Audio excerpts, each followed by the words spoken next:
Říkej mi, táto, že jsem tvá pohádka, panenka maková, Smíšek a Amálka, Vochomůrka Křemílek, Emanuel Motýlek, že mě nikomu nedáš, že nic lepšího nemáš. Tvůj dětský smích,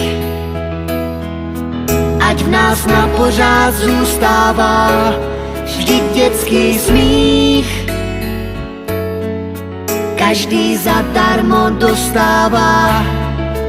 Ať se ze světa vytratí všechno, co se vyplatí.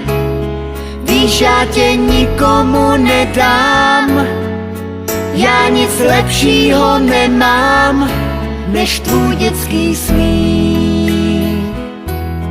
Tvůj dětský smích. Já nic lepšího nemám, než tvůj dětský smích.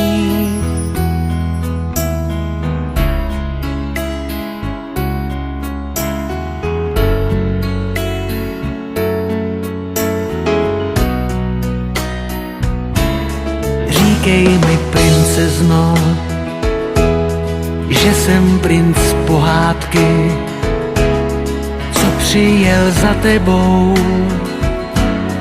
na pořád na svátky. Já byl bych bez tebe, už na věky bez sebe. Já šel bych až do nebe, modrý ukrást jen pro tebe. Víš, já tě neustím,